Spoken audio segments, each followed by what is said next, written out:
Good morning mga kasalapi. Tara, samahan nyo kami bumili siopaw dito sa Shallow. At legit na legit. Let's go! Ako nga pala si Ian, factory worker dito sa Taiwan. Alipin na salapi, a day in my life as a factory worker dito sa Taiwan. At ito na naman kami, nakagala na naman mga kasalapi natin. At habang naka-stop nga kami dito, iniisip namin kung saan yung susunod namin biyahe. Hindi pa nga kami nakakapunta doon sa pinupuntahan namin. At napakaganda naman kasi magbiyahe dito sa Taiwan, lalo na kung marami naman kayo. At napakaganda naman kasi mga tanawin dito. At dito na nga pala kami, malapit dito sa bilihan ng siopaw. Kung alam nyo pala yung bilihan ng motor parts dito sa Shallow, tapat lang niya at bandang right lang. At ito na nga, nandito na nga kami guys.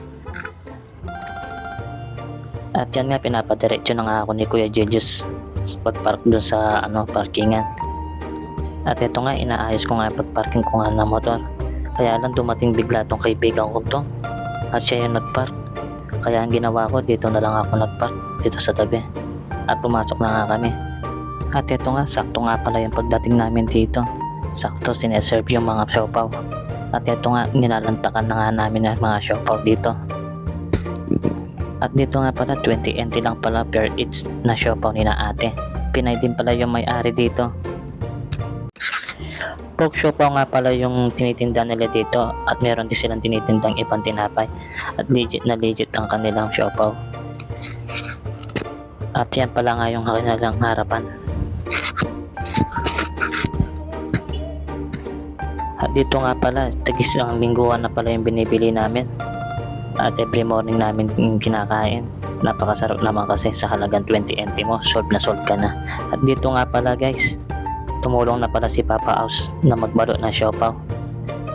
At ito nga pala ang kanilang address. Kung malapit nga lang pala kayo dito sa Shallow, puntahan nyo na para matikman nyo ang kanilang legit na siopaw. At dito nga pala, tumulong na rin pala si Ate Banji para matapos ang kanilang binabalot. Tigwa 100 NT nga pala yung order namin dito. At binili ko na rin yung isa kong kaibigan na 100 NT. Ito nga pala siopaw na to masarap nga din pala isabay sa kape tuwing umaga. Ganon kasi ang aking ginagawa. Pinapainit ko lang ang isang siopaw parang kumain na rin pala ako ng kanin. Mabigat din sa tiyan. At dito nga pala tumulong na rin pala naglagay ng sauce ang aking kaibigan na si Aison. Marami din kasing bumibili. At hanggang dito na lang pala mga kasalapi. Maraming salamat po sa panonood nito ang aking in-upload na video at yung mga nagsishare po ang aking video. Salamat po. God bless.